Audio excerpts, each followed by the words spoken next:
If you've been striking out, hitting weak ground balls, rolling over, and swinging at pitches in the dirt, if you give me just 10 minutes, I'm going to walk you through a simple framework to recognize, adjust, and crush curveballs so you can start hitting them for doubles, triples, and maybe even home runs. This is the exact system I learned during my 32 years of playing baseball and helped me to play in the major leagues. And this is the exact system I'm teaching my players who are having great success with as well. Now, if you guys don't know who I am, I'm former MLB player Jermaine Curtis, and I help players improve their power and consistency all across the country. And to make sure you get the most out of this video, I've created the Curveball Crusher cheat sheet and guide below. All you need to do is just go down, click on it, and you'll get it completely free so that you can start implementing exactly what I'm going to share with you in this video. Okay, so let me walk you through the 5 steps. These are the 5 steps that you must do in order to start driving curveballs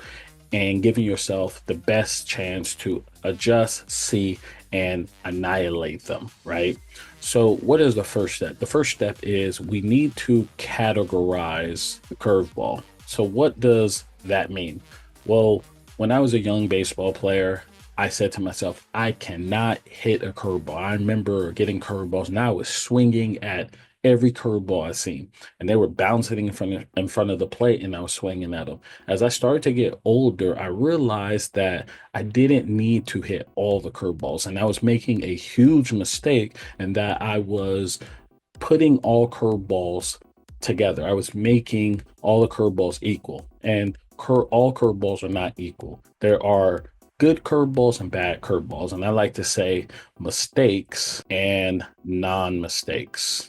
Okay, so what is a mistake? Well, a mistake is a curveball that is up in the zone. It's the hanger. It's the one where when you see it, your eyes light up, right? It's almost like a beach ball coming towards you. It comes in slow motion and you see it and you're like, it doesn't matter how your swing feels that day. If you hit that baseball, it's going to go far. And you don't have to be really good to hit that pitch. You just need to get barrel to the ball and it's going to go far because it's spinning the way that you want. And I'm going to talk more about that later. But the mistake is the pitch that's up in the zone. That's the reason why I put the hitter right here, because this is what the hitter wants, is to hit the mistakes. The better you can get at hitting mistakes, the more success you're going to have as a hitter. Now, I put the picture here because, he wants a non-mistake. And what is a non-mistake? Well, a non-mistake is the opposite, okay? It's a pitch down in the zone, right? It's the pitch that messes up your lower half, meaning it gets you lunging. You start to swing and miss because it bounces in the dirt, right?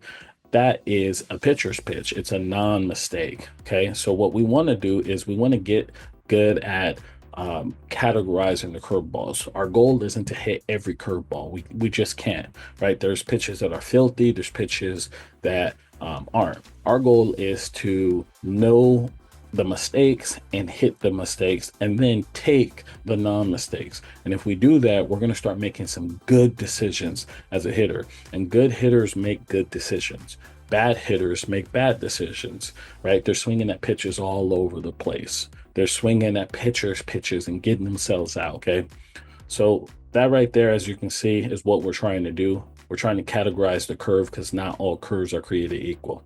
Now, let's go to the next step, which is refine our approach. Now that we know that all curves are not created equal, what we want to do is create a plan to allow ourselves to start seeing the mistakes and taking the non-mistakes. So what does that look like? Okay.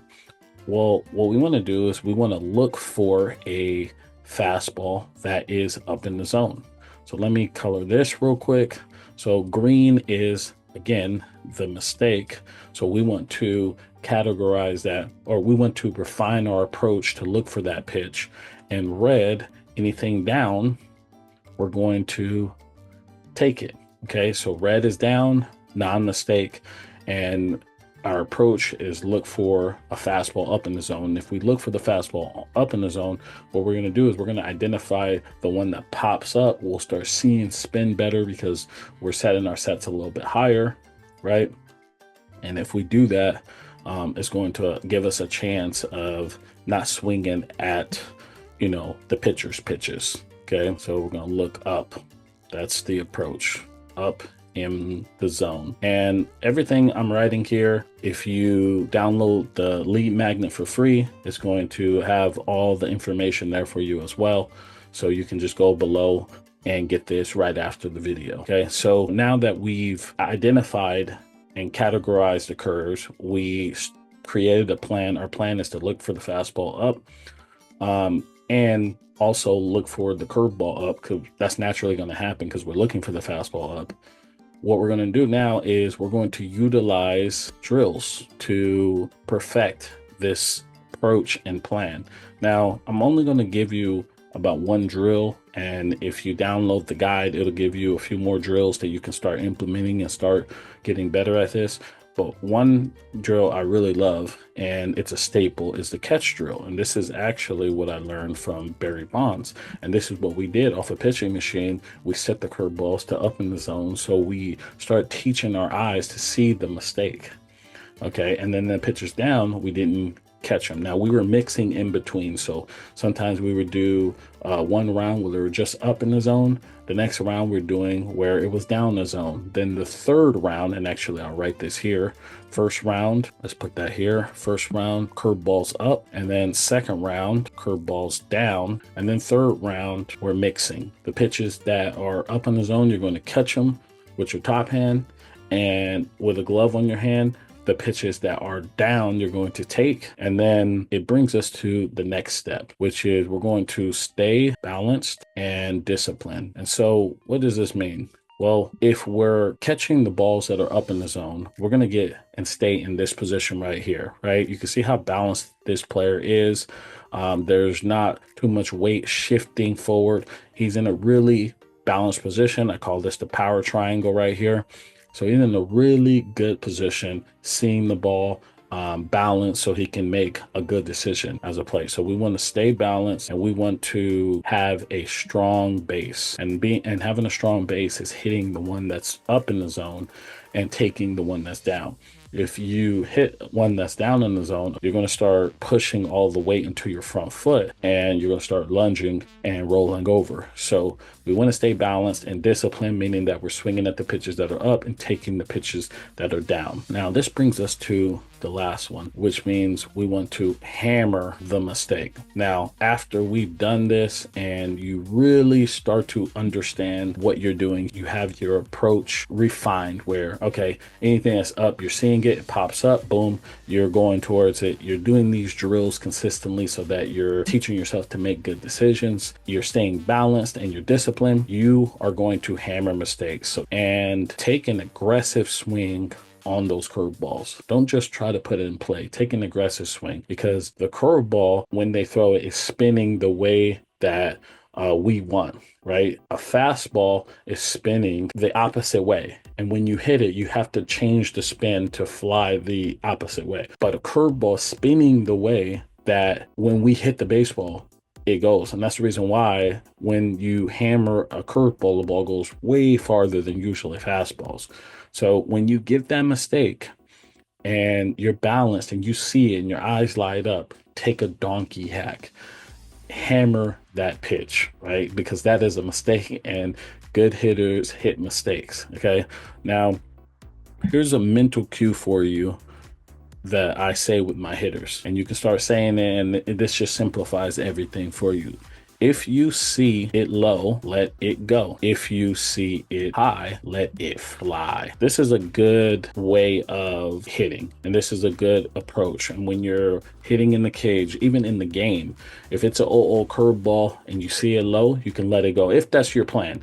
I personally had success with that, and my hitters are having success with this, especially against players that have good curveballs. But if you see it low, let it go, especially when you're doing the drills off the pitch machine and when you're practicing. And if you see it high, let it fly. And that right there will help you to hammer curveballs. And this is what is worked for me as a player, and it's working for my students. So if you follow this strategy, what it'll allow you to do is start identifying the mistakes, which, as I've said in this video, good hitters make good decisions.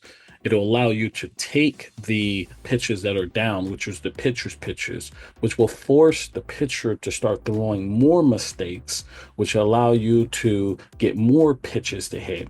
And these will allow you to start driving the baseball for extra base hits. I'm talking doubles, triples, and even home runs. So if you enjoyed this, hit that like for me. It helps me. In the last video, I did something similar and you guys seem to love it. So I'm making content like this. Let me know if you like this. And if you have any struggles or anything, comment below. That gives me more ideas and more content to make. So comment what's going on with you. And if you're interested in, me breaking down your swing and help you take your game to that next level, link is below as well. So thank you guys for watching, and I'll see you in the next video.